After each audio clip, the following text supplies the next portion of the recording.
Now, it's my pleasure to bring up Mr. Bob Weir and Mr. Dennis Leonard, and they have taken this technology into his new facility up in Marin, and he's going to tell you what they're doing with this, and it's pretty incredible. So Dennis Leonard and Bob Weir.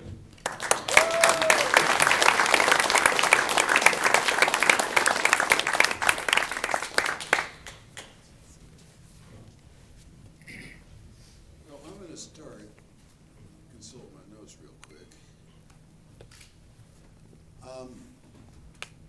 I guess what I'll do is I'll go back a few decades here. I think it was late 70s or early 80s.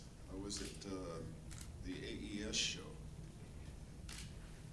And I was just, at home I was putting together a little home studio. And I was just down at the AES show, learning stuff and shopping as well.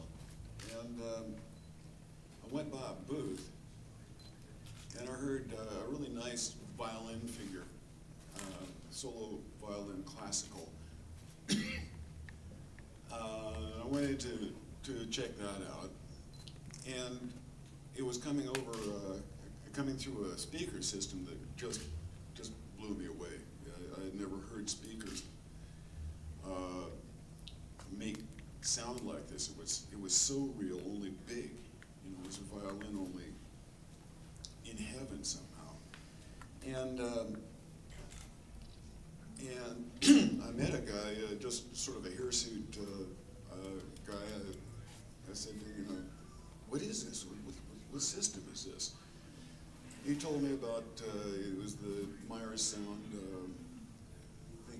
I can't remember the model number now. I still got those speakers. Anyway, I was smitten. I went home, and my band, the Grateful Dead, we were building a studio as well in a warehouse in San Rafael. And I told them about these speakers, and nobody believed me. But I did manage to get a couple of the guys to go across the bay to Meyer Sound in Berkeley and check them out. And they came back, and within a couple of days we had a pair in our studio, and we made all our records on them from that point on. That was the beginning of a relationship with Meyer Sound that the Grateful Dead and I personally have carried on for years and years. They did our sound reinforcement at our shows, hockey halls and stadiums and wherever we played. And it's been a long adventure because John Meyer and Meyer Sound is committed to beyond excellence, something else. And they just keep hitting that mark and hitting that mark and moving beyond it. Now, about a year and a half ago, I took my band Rat Dog. I can't remember who with Meyer I was talking to. Actually, it wasn't. I was talking to somebody with one of our sound companies who used Meyer equipment, and he said, "You've got to bring Rat Dog, my band Rat Dog, into the Pearson Theater at Meyer Sound over in Berkeley, and check out this system he's got there, just for fun." And okay, we'll do that. And we went over there and set up sort of a minimal setup, and played through the Constellation system in the Don Pearson Theater in Berkeley, and had all kinds of fun. I got so that I was working with the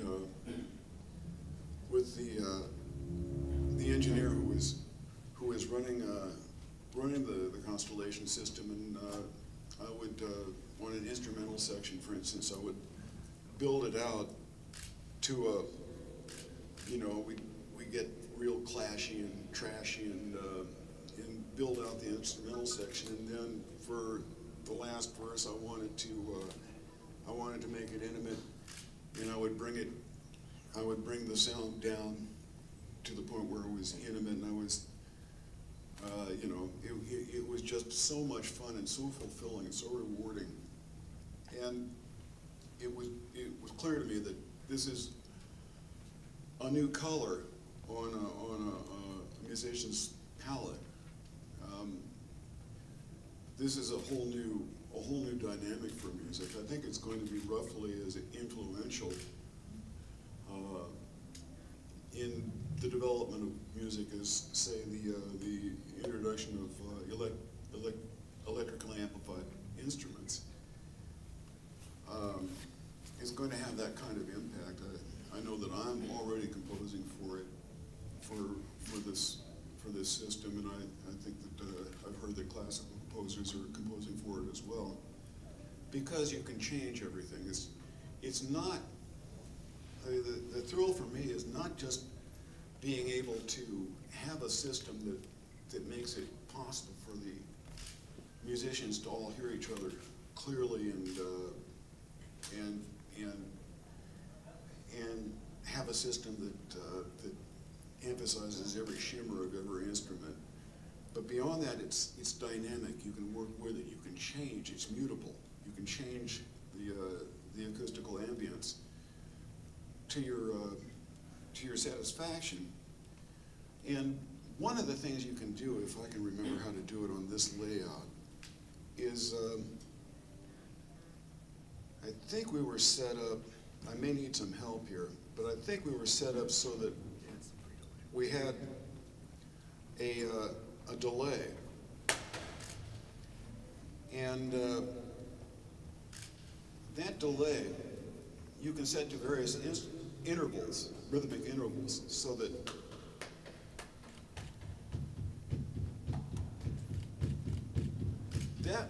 that slapback will tend to keep the drummer in time without a click.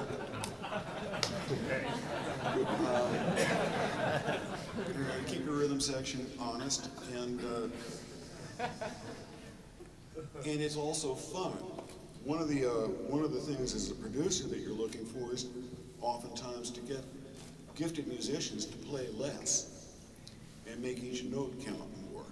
With this kind of a slapback, a musician is going to be tempted to hold a note and let it and just watch it change colors, because stuff will swirl around it, and he's going to be apt to play less, which is great for a producer. Let's see. Come on. But one of the things that I got talking to John after we were done playing, and I was thinking, okay, one of the things that we need for an electric band is a little more horsepower in the system, because we were playing at very, very polite volumes in the Pearson Theater, and really that's, you know, it's great in the studio, but for a regular band playing at their regular volumes, you're going to need more horsepower. So he got to thinking about that. Meanwhile, right about that time, the good folks at API, who make recording consoles and equipment, made me a real attractive offer. They said if I would come back and play at a little hoedown that they were having at the AES show in New York, that they would give me a deep, deep discount on their all bells and whistles best board, 48 in, 5.1 out. And I rose to that bait in a big hurry.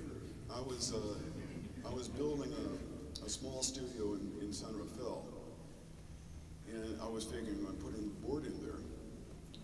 But I was going to need to do some acoustical work in the place, and my financial management, my guy, he was real concerned that I might be trying to make a silk purse out of a sow's ear there. And right at that point, another building in San Rafael, in northern San Rafael, came up for sale, and it was the base building, Bay Area Sound Studios, and it was basically a rehearsal facility, but the business model was wrong. simply couldn't afford, or you couldn't pay the mortgage that they had and charge reasonable rates for rehearsal facility. It just wasn't working, and so the building came up for sale. And they had put a lot of work into acoustical treatment for the building, isolation and making sure the rooms sounded great. They had employed Sam Burkow, some of you may know of him. He's like the Moses of acousticians. And all this stuff that they'd put in would have to be torn out by anybody who would buy the building for normal purposes, warehousing or office space or whatever. And so the building was available at a very, very depressed, I guess, rate. And it was also right when the real estate market was kind of bottoming out. So we looked at that and said, okay, why don't we just buy this place? It's ready to go. We'll have to do some work in there because, well, I got to back up here. I had a pretty good year financially, and I was looking to do something with my well-deserved gains. And so, a lot of folks, they have a little success and they buy a real nice car or a boat or something like that. I decided I was going to get some friends together and build a flying saucer. And so we got to work on that. And with a little bit of thought, a whole lot of wiring, some equipment purchases and stuff like that, we built a recording facility, both audio and video. That features the Constellation system. I was totally smitten by what, and the guys in my band were as well. We played at the Prison Theater, and I wanted to chase that a bit. So we built a facility, not really knowing where we were going with it at first. Because really, if you look at the music industry and the way things are going right now, a lot of hit records are made in garages. So why build a recording studio? It's not a feasible, a viable business plan anymore. But, you know, damn the torpedoes, let's just do this. Besides, what about the internet? What about plugging into the internet and presenting live shows? We'll either get sponsors or do streaming and a pay-per-view kind of deal.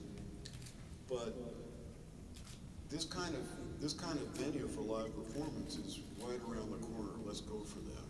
That's what we decided. And so that's what we built. I guess Dennis is showing you a bunch about Temple Pius Research Institute, our little pride and joy. We've been building it for about 1.5 years now. And, well, we can do anything in there. It's basically, we can bend time and space in there. We've already been doing this. You go in there and you play, and the musicians can hear each other better than they're used to. And what that does is it draws out of them performances that they didn't know they could do. Everybody who's played in the facility raves about it. I just did a little solo work in there and was playing with the system. We're building features like, you know, it's pretty common in musical instruments these days where you can tap tempo in your delays and come up with a little delay package that will augment it's an instrument, and what you do with it is whatever magic you can make with it. And we've been having a lot of fun making that kind of magic in there. And I recently brought a young lady that I found, daughter of a friend of mine, who I think is going to be the new Barbra Streisand, I have a feeling. She sings amazingly. She writes her own material. It's complex stuff. We brought her in there, and I put her in there with a piano trio. Some guys from my old Rat Dog band, and it just blossomed unbelievably.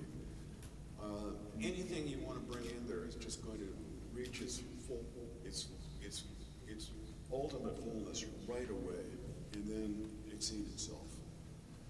This kind of ambience, I mean, I can't speak highly enough of it. Can't speak well enough of it. It's, I don't know much more to say.